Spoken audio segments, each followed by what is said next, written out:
Check, check, check. It's DJ Prince I King. What's going on, y'all? Welcome to Dare Us. Letters to my family and letters to the following generations. You know what I mean. Not, I was going to say previous, but I mean to the following generations. That means everybody to come after me. That's everybody, including family members, friends, neighbors, anybody in our community that looks like us that you would want to say something to and leave behind some type of legacy. Think of it like your grandmom's recipe, right? Where before she leave the earth, she gonna write down some things, or she gonna sit you next to her and tell you a few things about her, tell you a few things about your family, maybe your family history that you didn't know. A lot of stuff that you would want to leave behind. That's what this here is for. A lot of times I had issues growing up with being social with other people. I'm a certain way. I come in hot, pause, like, you know what I'm saying? I come in, straight shooting. I don't sugarcoat a lot of things, and that's how I learn.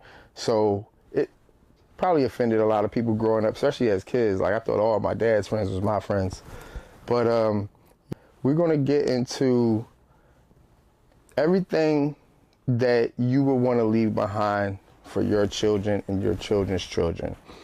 So, starting off with me and why I think I'm qualified to even have these conversations. So, in my family, on my mom's side, I have a position where I come between the super elders and the kids under me. The super kids under me, talk to James, talk to Steve, talk to Sheila, and we're going to figure it out. But as of now, as I'm getting older, I'm becoming an elder, and the kids super under me are in position where they need help right now. They need guidance right now. So with that being said, in my family, my position is solidified in the sense that before I was born, my family was my family on my mom's side. And when I came to grow, coming up, I was a little, what do you call young kids? Curious. You might say mischievous. You might say bad, or whatever you want to say. But my grandma, she really loved me a lot. She seen something in me that no one else saw, and she kind of loved on that, nurtured that, and cultivated that. So much so that that's why my position in my family on my mom's side is solidified right there. Some people would call me a golden child, and some people also think they're the golden child. Hey, cuz.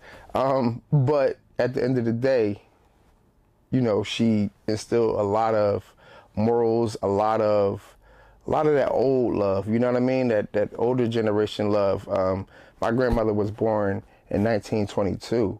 You know what I mean? So a lot of that stuff is not around. We got new grandmoms and stuff like that who are, also in trying to do the same thing and cultivate a whole generation, but they like 29, 35 in that age bracket, going up to 40 and 50, where the grandmom is not, she's no longer 60 and 70 years old. So mine's loved on me the right way. I grew up in a family of love, and because she loved on everybody equally in the way that they had, the way that they needed the love to come.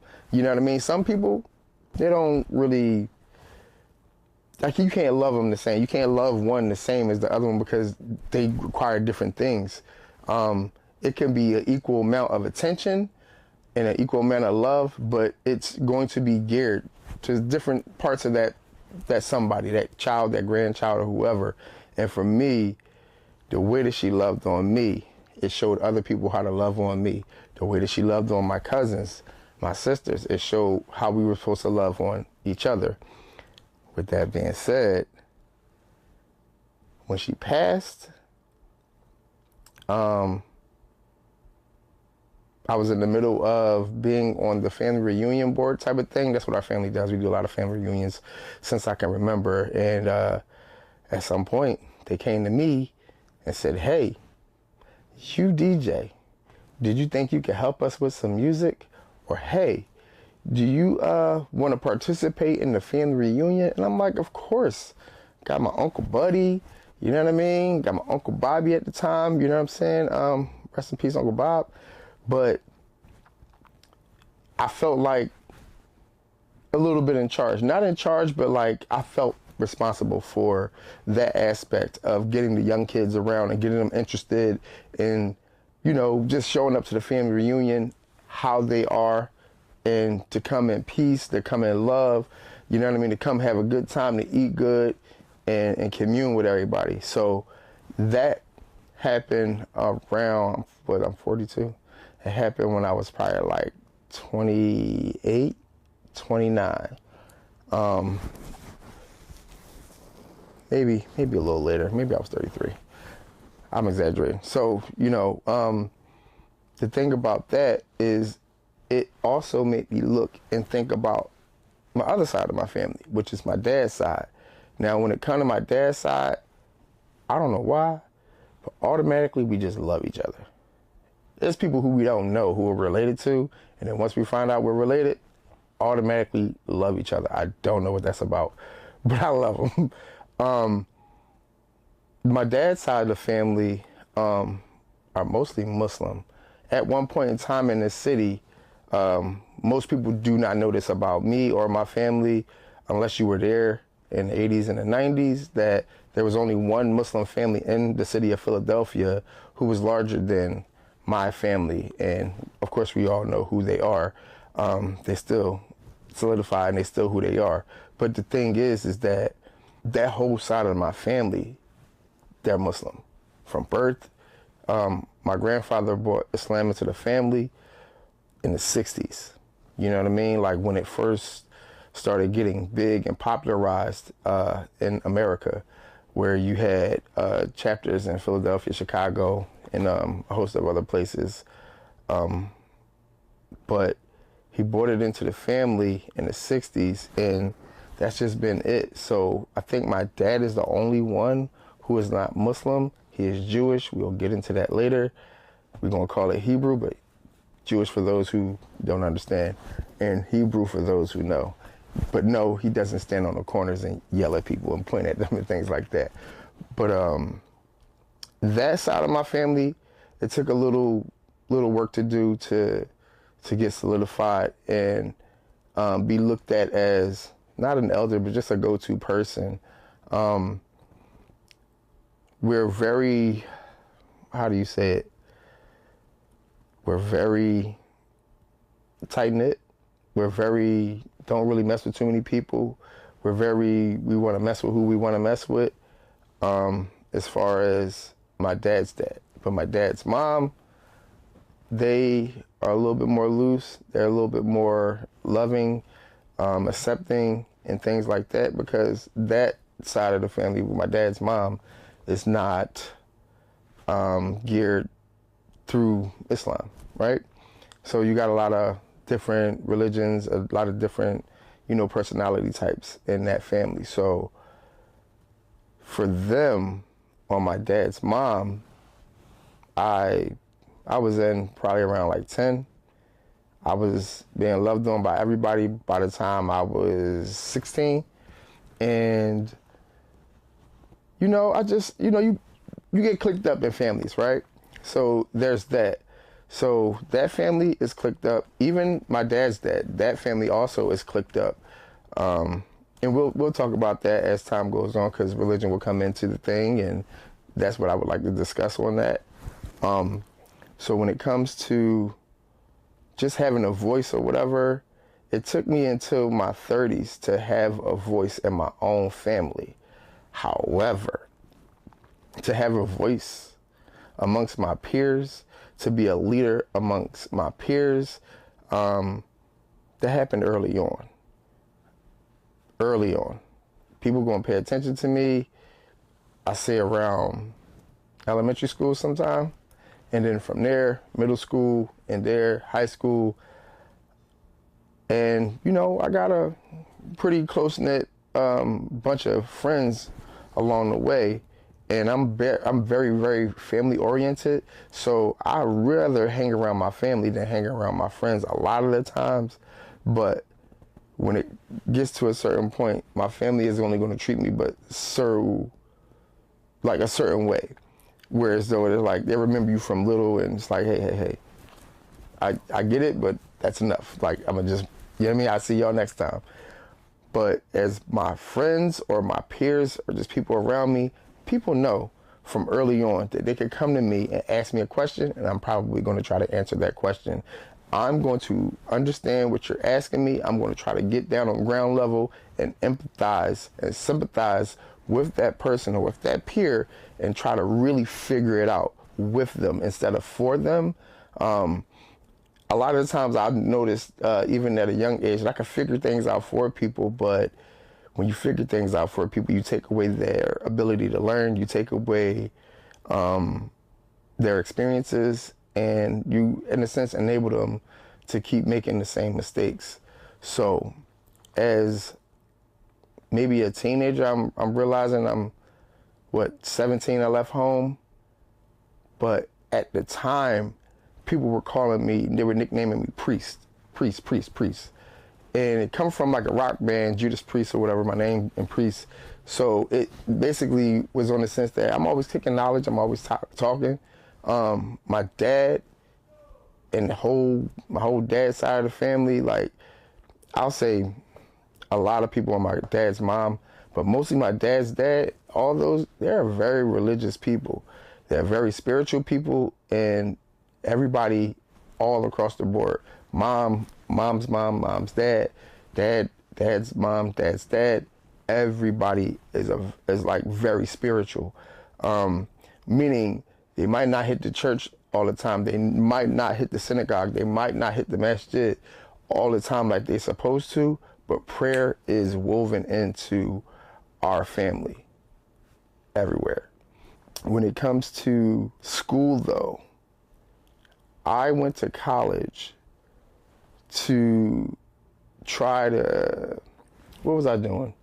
I wanted to be a doctor in the 8th grade. You know how you write your 8th grade science project? I did the 8th grade project, wanted to be a doctor. Played around so much in high school that I realized, like, realistically, a doctor might not be it. So maybe nurse practitioner or physician's assistant somewhere along the line. I took the nurse major course, and then I realized I had to fill up my schedule. Honest to God truth, I wanted a lot of easy classes. And what I learned was that psychology, for me, was easy to understand and easy to execute as well. So I went to CCP and took every psychology class that I could take. I don't know how good that is compared to, you know, a school who is known for psychology. I should know this, but I don't care. I went to CCP.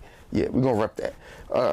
And I suggest everybody else should too, if you went to Community College of Philadelphia, because that's a really good school as of a long time ago. So yeah, that's that.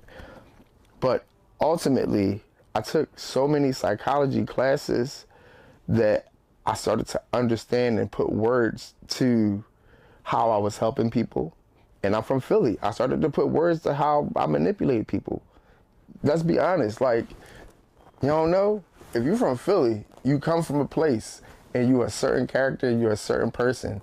Man, woman, or child, it doesn't matter. That's why a lot of times I'm learning now, I'm noticing that sometimes when we travel down south, ladies, and we go and expect a certain something from another type of man, you're going to get the certain something, but there's going to be things that you're going to be missing. It's not just about scenery. It's not about familiarity in location. It's about familiarity in companion. It's familiarity in community. It's familiarity in communication. So you want somebody who talks like you. You want somebody who knows certain things that you know. You know what I mean? So when it comes down to me being in school, I started to put words to some of the experiences that I've able to have over the years, some fortunate, some unfortunate. And by the time I'm in college, I pretty much am the go-to person for about 10 people. I talk to 10 people daily, meaning I got a best friend, can't even call my best friend no more. He's a brother at this time. You know how, like, that's another thing. Fellas, when you got a best friend, y'all cool, and y'all take it there, and y'all ready to take it there, you gotta change your dynamic of your friendship, especially when y'all grew up together. You can't be called friends or looked at each other like friends. You already call each other brothers. Sidebar. I'm gonna get to that too one day. So at some point, these people are coming to me so much, and I'm going through, so, you know, in college, you're going through things, financial things, really financial. I'm just spending. I like clothes. I like fashion. I like flashy stuff. I like non-flashy stuff that's still expensive. So I asked all 10 of my friends, I'm asking them, I'm saying, hey, do you think that the information that I share with you is valuable? And everybody was like, yeah, you know, I come to you a lot. And at the time I'm learning, like, hey, if you find value in something, you should probably pay for it. It's a long conversation I had with an older person. Like I said, I didn't really hang around too many people my age. I always hang with people who are older than me by like at least 20 years. I'm talking about, I'm 10 years old. Some of my friends, or some of my associates are 30 years old. We have like full blown, if you're from Philly, you catch the bus early in the morning. I had to go get bus somewhere far, you know, good school. And you got these people and they all on the bus. And I don't know if you know, but when the Eagles win, we don't care who we talk to. Everybody's E-A-G-L-E-S, Eagle. You see what I'm saying? So it's in us. It's in us. We were born this way, and we wouldn't have it any other way. So a lot of my friends, probably like 30 years old, I'm in middle school, or elementary school, middle school, and people were just like, you're really smart. Oh, you really know a lot and I can hold court with anyone. So I got a lot of older people around and things of that nature. So when I'm talking to my one good friend, Pup, he taught me a lot of tricks about pool. That's, you know, hanging in bars. You say you 21, you college age. So I like pool from young. I started playing pool, and Pup was like, listen, bet me some money on this pool game. Bet me some money on this pool game. And I'm like, I don't gamble. That's how I'm raised. We don't gamble, you know, or so I thought. But we were taught not to gamble, while the adults, we don't know what they did. And one day, Pup like, just put $1 down. Put $1 down. I didn't lose one game. I won 8 games straight. And it was something that Pup saw. He saw that you're good. You know what you're talking about, but you're moving too fast. You're not taking it serious. And if you don't see any value in it, put the $1 down, and then you'll see the value in it. So at times, I'm in college helping a lot of my friends and my peers with relationship advice, family advice with parents, family advice with siblings, things of that nature. I say, hey, especially for, let's say, a repeat offense or a repeat lesson that they should be learning that we talk about all the time. Hey, you keep messing with this same girl, or hey, you keep trying to reach out to your mom with the left hand, you should reach out with the right hand, type of thing. You know what I mean? And I say, hey, we talked about this before. What did you do? Oh, I didn't do this and I didn't do that, or I didn't do the homework. You know, sometimes your therapist or psychologist will give you a list of things to try to do when you go home that's safe, that they can gauge what you're experiencing. And I say to 3 out of 10 friends, and they have a couple dollars, give me $10. For what? You need $10? Yeah, I got $10. No. Give me $10 for this conversation. For what? To talk to you? No. For the lesson. And I explained the story that I learned about value with playing pool and everything. And I was like, just try it out. If you go home and I give you the homework, or if you go, you turn down, I give you the homework, you're kind of going to do all the things. You're going to do all the steps. You're going to feel more inclined to run and tell your partner, to run and tell your mother, to tell your father or brother or sister or your significant other, whoever, hey, I got these tools. And that's what we call them in psychology. We call them tools. Things that you have so that you can work on your relationship anywhere. People, work, anywhere. So if I'm giving you tools, now you feel more inclined to run and tell that, for lack of a better term. Now you can go and share with other people the thing that you learned, because it's a little bit more value in it. You just gave somebody $10 for something that you didn't think you needed to give them $10 for. However, I took, this is all experimental at the time. I learned that those 3 people that went and took those tools, that paid that $10 and took those tools, and they never forgot those things that was said in that conversation.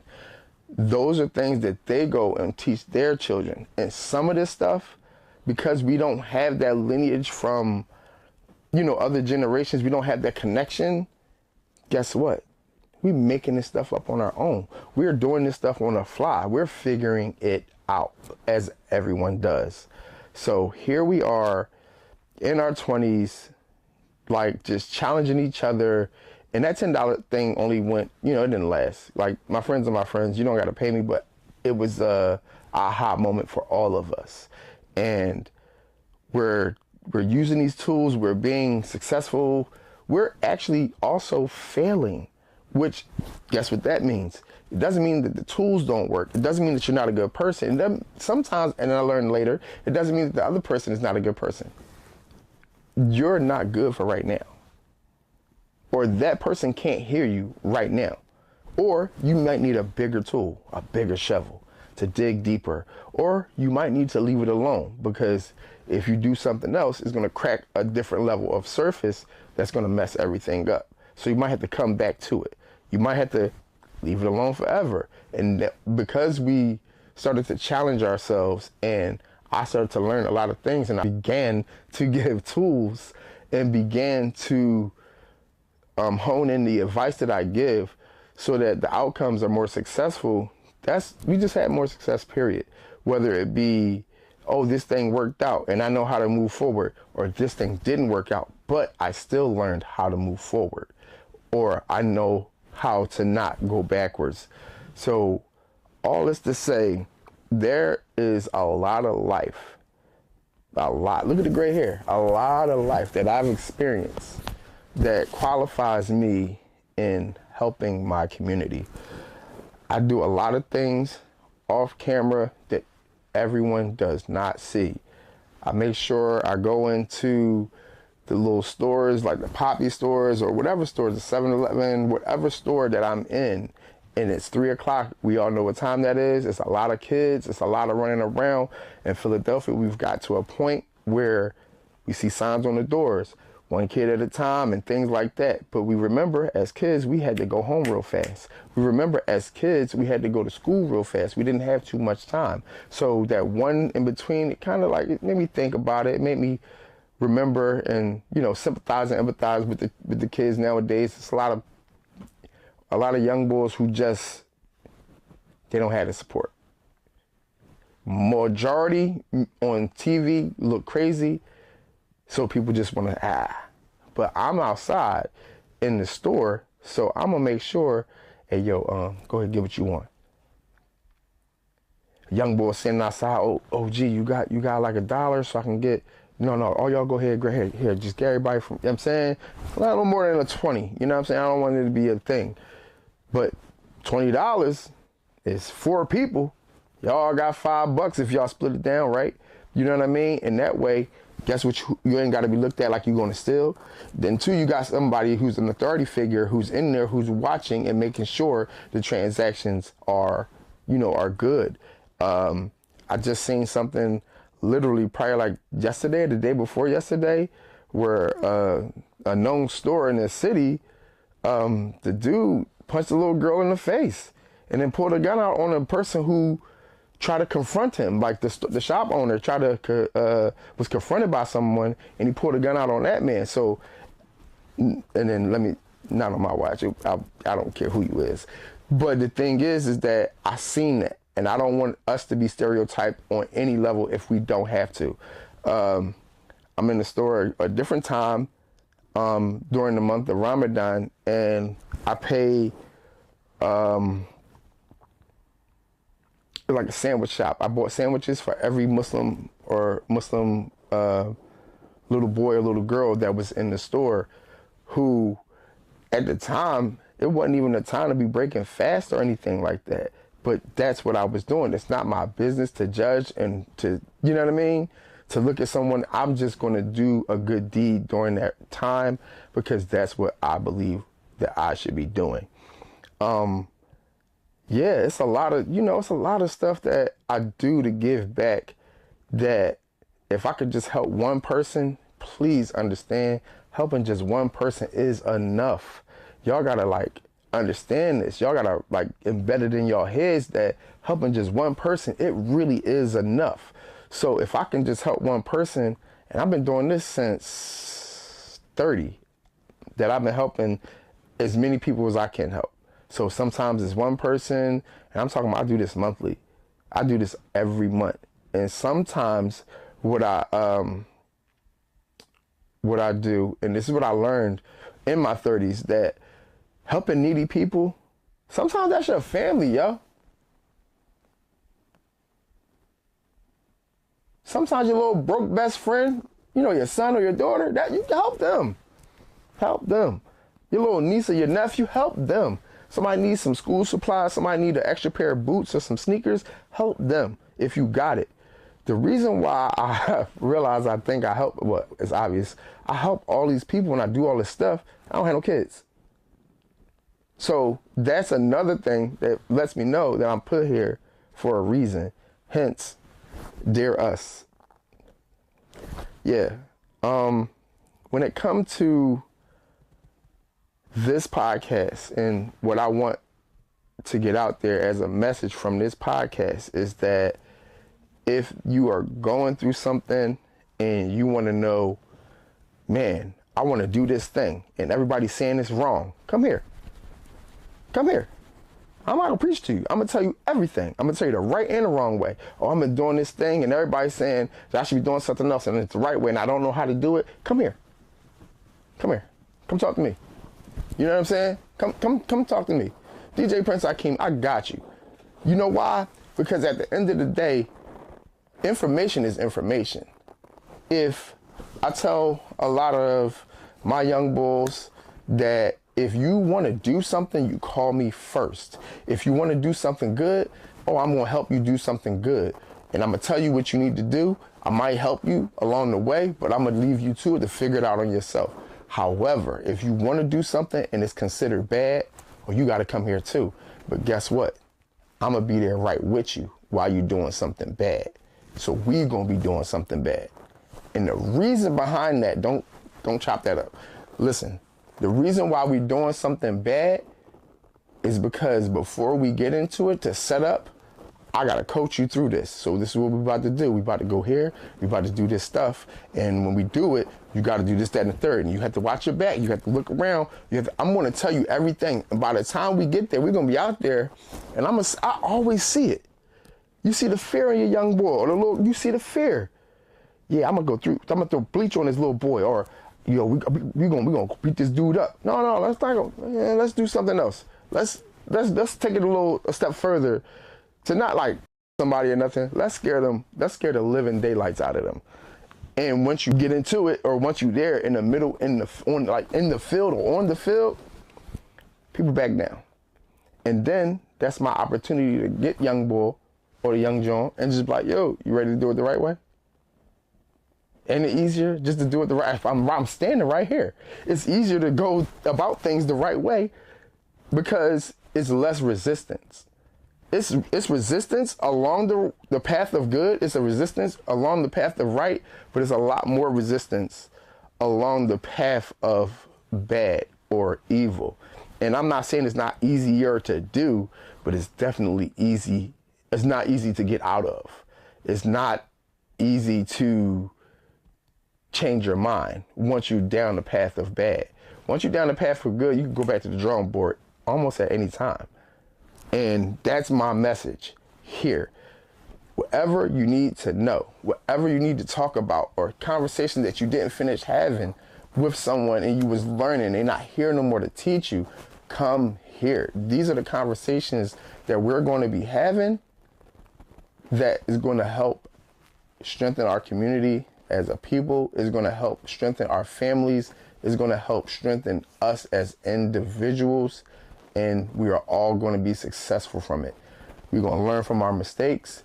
We're going to learn from our successes. We're going to have trials and tribulations, and we're going to be able to be resilient with those things. You can hit rock bottom. Come here. I got you. Hit rock bottom 13 times. I'm exaggerating. It might be more, it might be less, but it's a lot. Come here. I'm going to tell you what I did. I'm going to tell you how I got out of it. I'm going to tell you the positive way, the negative way. I'm going to tell you everything that I can possibly tell you. And then guess what? I'm going to make sure I pay attention to the people who come on this and tell you stuff. Because I can't have just anybody sitting next to me right here. First of all, I can't have anybody around me. Let's talk about that. I have something called a round table of friends, meaning there is a leader, but he doesn't sit above or below anyone. There is an enforcer, but he doesn't sit above or below anyone. Everybody knows their role, and we sit next to each other as if we're partners. That means I can learn something from a first grade person, and I can learn something from somebody in college. I can learn something from a 70-year-old. It doesn't really matter. We all have something to offer, and we all listen to each other, and we all share. If I want to go and date somebody, guess what? We're going to put her on a chopping block. Not like that, but we're going to take her to the round table to the people who I trust. And we're going to all say, hey, yay or nay. And if my round table say, yo, and they're not going to just say yay or nay, but they're going to point out certain things that they know about me or that they learned about this young lady. Hey, this is good, but this is not good. This is good for you. You should look into that or you know, not look into it, just get into it more with that person or whatever. Or you got issues with the family or whatever. Hey, your position in your family is this. Your position in your family is not that. Your family members are going to try to do their best, but sometimes they're going to manipulate. And if you got a round table as opposed to a level of friends, and I mean like, for lack of a better example, Dame Dash friends. Everybody got $10,000. My man just came home. I'm talking about we got $10,000 a day. If we can all give him $1,000, there's 10 of us, now he got 10,000. And we're going to go get the extra $1,000 that you know what I'm saying? So it's like a round table. Yes, somebody's doing better. Yes, somebody's doing worse, but you can't, unlike Dame's squad, because they from Harlem, you know, this Philly, we a little bit more touchy. Y'all can joke if you want to, but you know, we know where we're going to take it to. So that whole embarrassing people, like, we don't do that over here. We don't, you know what I mean? And I'm just trying to cultivate a whole generation that follows behind what I know is right. And not because I know it's right, because I'm not qualified, or I don't know it's right because I'm guessing, or it's just my personal life experience. There's a ton of people, a ton of life experiences, a ton of information, ton of learning, a ton of success, a ton of failure. Come right here to the Dear Us Series podcast. I got you. I'm DJ Prince Akeem. Until next time, peace.